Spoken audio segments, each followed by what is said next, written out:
Hey guys, what's happening? Niyat here with Film Comics Explained, and today we'll be taking a look at the dragons featured in the incredible Game of Thrones television series developed by HBO. The dragons were essentially massive reptilian beasts believed to be closely linked to old magic, possessing awesome power, incredible wings, and a fiery breath that could turn entire armies and cities to ash. 5,000 years before the War of the Five Kings, men of the Valyrian Freehold learned how to master and ride the dragons as beasts of war, and were seen using them to forge an empire that stretched across most of the continent of Essos, dominating almost half of the known world. 400 years before the War of the Five Kings, the entire Valyrian Empire and almost all of its dragons were destroyed in a single day during a cataclysmic volcanic eruption known as the Doom of Valyria, a topic I've briefly covered in my video on the Faceless Men, which I'll leave links to below. One Valyrian noble family called the Targaryens survived the doom, having lived on the distant island outpost of Dragonstone in the Narrow Sea, along with the last surviving dragons in the world. Under the leadership of Aegon, the family then used the remaining dragons to conquer and unify the Seven Kingdoms of Westeros, 300 years before the War of the Five Kings. Unfortunately for both the dragons and the Targaryen dynasty, a devastating civil war eventually broke out between two rival branches of House Targaryen, which decimated most of the dragons and their riders. This conflict, which I intend on covering in another video, was called the Dance of the Dragons.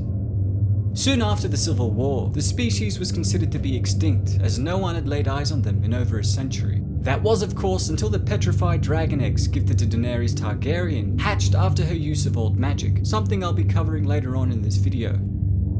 Saldrizes bustari ixostau. A dragon is not a slave. Though called dragons in both the books and the television series, their physicality and structure more closely resembled the legendary wyverns that also had long serpentine bodies and 4 limbs, with 2 short back legs and 2 large wings as forelimbs, unlike the dragons of Eastern European lore that have 6 limbs including their wings. Featuring long armored necks and powerful tails that could be used in conjunction with their fire breath, the cunning predators were a terrifying sight to behold. To make matters worse, each of the teeth and claws of adult dragons were also as long and sharp as swords. Their armored skin was covered by extremely thick scales, as well as bony protrusions that ran down their backs, and their heads had large bony horns that protected the back of their skull and their face from attacks. The adult dragons also had 2 sets of frills that ran along the side of their neck and back, which would flare up when the creatures were evidently agitated by those that lacked respect.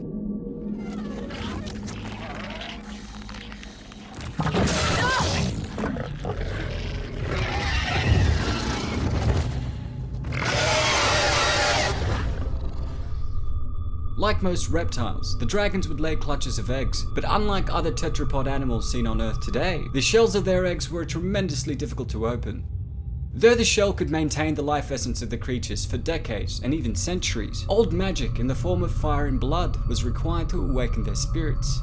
This involved the burning of the eggs in roaring flames, along with a live sacrifice that would die in the flames and exchange its life for the life of the dragon or dragons. Newly hatched dragons were about the size of a small cat, but would grow rapidly to the size of a small wolf within a year, a pony within 2 years, to enormous monsters that were capable of destroying naval fleets 5 to 7 years into their development. I also found that the environment that they grew up in also played an important factor in their overall growth, as was seen in the difference in size between Drogon and his siblings. Both Viserion and Rhaegal were locked up for a few years by their mother, in response to the vicious attacks carried out by Drogon, and while they were still being fed, their lack of mobility and exercise caused them to experience a temporary stunt in growth, while the fierce Drogon continued growing. It should also be noted that these beasts of destruction never stopped growing for as long as they lived, and it was this that essentially enabled Balerion the Black Dread, the largest Targaryen dragon who had lived for nearly 2 centuries, to grow to such an enormous size that it was said his shadow could swallow an entire town when he took flight. We actually get a brief look of his skull in the television series during season 7, when his remains are revealed to be in the cellars of the Red Keep. Have you ever been down here, Your Grace? No, I can't say I have.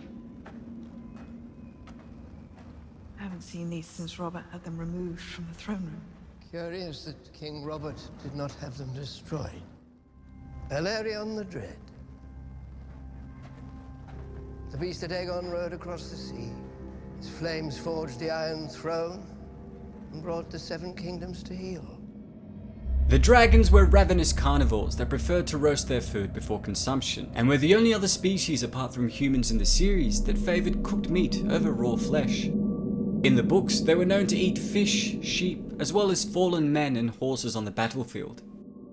The colour of their scales was also highly variable, with historical accounts mentioning their colours ranging from black, silver, red, gold, to even blue. Drogon.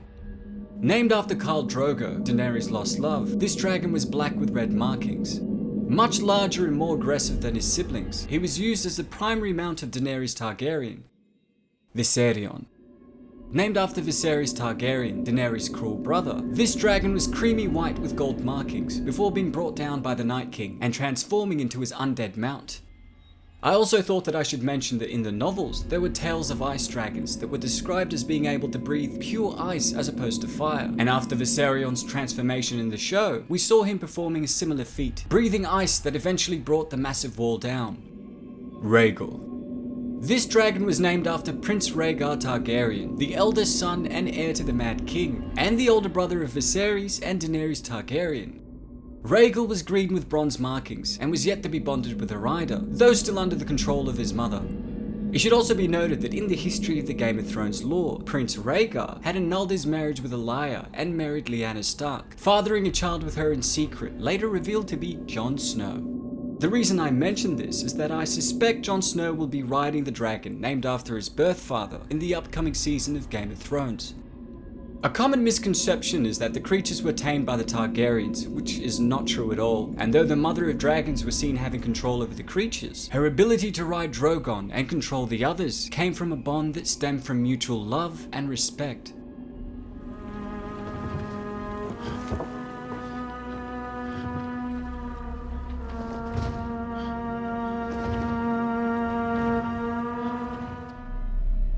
Well, that's all for today, folks. Thanks to all of you guys who requested we take a look at the dragons featured in Game of Thrones. If there's any other stuff you'd like me to check out, please don't hesitate to ask. As always, it's been a pleasure. Niyat here with Film Comics Explained. Thanks for stopping by.